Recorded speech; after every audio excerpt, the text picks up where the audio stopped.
Alright, this is video number 2 of Just Bourbon. There's a kitty cat. So, anybody who knows me, you know that the kitty cat will probably make an appearance from time to time in the videos, whether I want him to or not.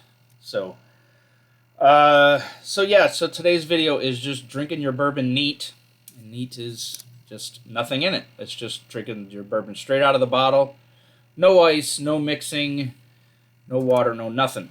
So I guess one of the things that I should start with, since this video will be pretty damn brief, is that, look, I enjoy drinking bourbon. And if you're watching this, then you enjoy drinking bourbon too. But I cannot condone it as a hobby. Mr. Cat over there. Yeah. So, alcohol is bad for you. Anything... I am still recovering from a bit of a chest cold. Anybody that tells you the benefits of alcohol is at least partially wrong. Any benefit that alcohol has equal detriments, right? They're worse. There is no net benefit of having alcohol. Alcohol can do some things that are beneficial to your health, but of all of those things that they do, the things that are worse for you are much worse. So anyway, there's really no health benefit in drinking alcohol. So please, if you're going to drink, do it safely, do it moderately, do it intelligently, okay? There's that. Mr. Kitty Cat. So, drinking your bourbon neat. I guess what I just am going to do right here is just go through my own process. This is how I drink my bourbon. 90% of the time, I would say, I drink it neat. I'm not a fan of putting water in it. I have mixed drinks once in a while. An ice cube every once in a while is nice, but I would say well over 90% of the time that I'm having bourbon, I am having it neat. But it's not just about the drinking. It's about savoring the whole thing. So, let's start. When you're drinking your bourbon, I think that one of the things that a lot of people might be missing out on, maybe they're not, is just getting a good nose on it. And you'll see, don't get me wrong, this is not, I have not figured all of this out on my own. I have looked up other videos, I have watched people taste, I have watched experts talk about how to drink your bourbon and all that kind of thing. So it's not just, this isn't just me. But one of the things that a lot of people miss is that you really do get a different sensation from one nostril to another. You go to this side and go to that side, and you will see that some notes are brought out more on each side of your face. Now that's pretty well understood in science. The left side of your brain is connected. The left side of your body is connected to the right side of your brain, and vice versa. So you're really activating stuff on the other side of your brain. But also, get your nose in there. Again, I'm recovering from a bit of a cold, so this is going to give me a little bit of a cough. Get your nose in there and take a slow and deep snort of your bourbon.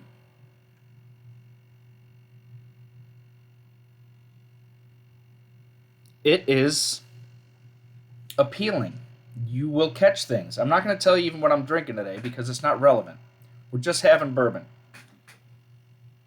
So once you start tasting it, I'm going to recommend to you start very, very small amounts.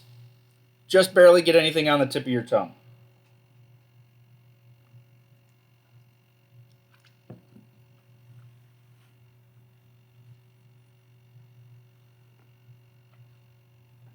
And let it roll around in there. Push it up into your gums with your tongue if you want. Let it roll around in your mouth. Just let it kind of sit in there.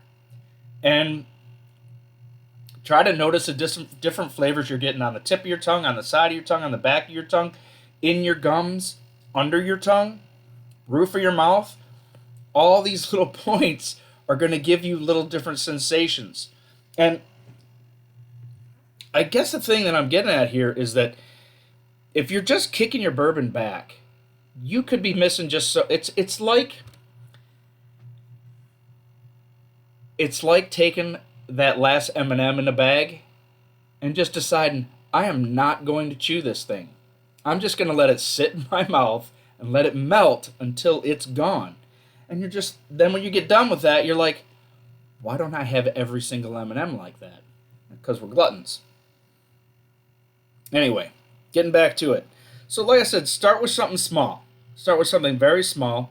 Then just kind of progress a little bit at a time here. And eventually get yourself a decent mouthful, which is what I'm going to do now.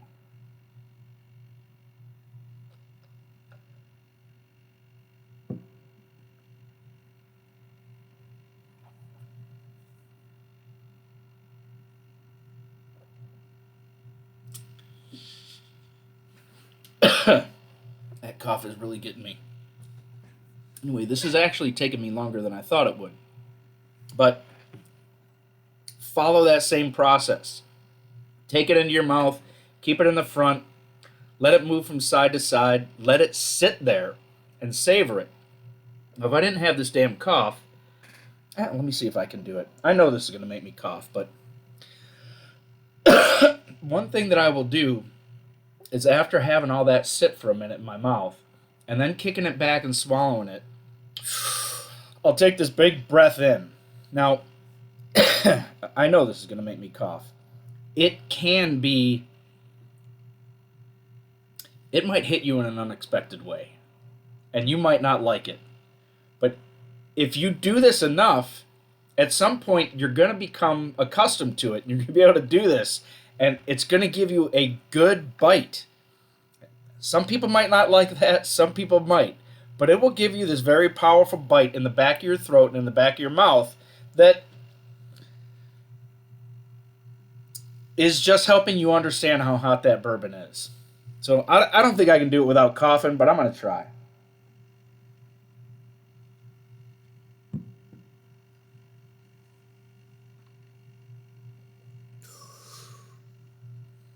All right, not too bad there. No, it's different. Sometimes you can even do that while that's still sitting in your mouth, as long as you're not inhale the damn bourbon itself. But anyway, I guess that's about it. That is how I drink my bourbon most of the time. This glass, this is probably slightly more than I would normally drink, but pretty close, right around that amount. And that will take me, that'll take me an hour to drink. That will probably take me an hour to drink. I will often sit on my couch watching TV and not even take a sip for 20, 30 minutes. I will just sit there, set the glass down, bring it back to my nose. Excuse me. Savor what it's doing up in my nostrils, recognize it, try to pick up all these different scents, try to pick up all these different accents in there. And sometimes I can just do that for a half an hour, even longer. And then once I start sipping, it's usually slow. And I get a little more and I get a little more. Now, I usually have some kind of thing that I'm chewing on. It's Cheez-Its or pretzels, or I might have a Coke with it. But I very rarely, like I said, I very rarely mix it. You know, I'll be drinking this, have a little sip of Coke, or might have a little sip of Coke before I drink it. It depends. Either one is fine. One of the big keys is you find out what you like. I'm not going to sit here and tell you. Now, I'm a snob, and I will judge you about the way that you drink your bourbon. But the truth of the matter is, just the flat-out truth is, you drink it how you like it. If that's the way you like it, that's the way you drink it, and you should not give one shit about what everybody else thinks. It's there for you to enjoy. All right, I think I'm going to wrap it up right there. Next week, we will do a couple of drops of water in our bourbon, tell you why you might like that, why you might not, tell you what it's supposed to do, and what it does do. We'll get on that. So that'll be next week. All right. Thanks, everybody. Have a good night. And I do want to, again, I really feel uncomfortable doing this, but I'm going to ask you to like the video or subscribe or share it or whatever. I just need to know that I'm being followed so that it motivates me to do more of this. All right. Thanks a lot, everybody. Have a good night. It is February 13th, 2025.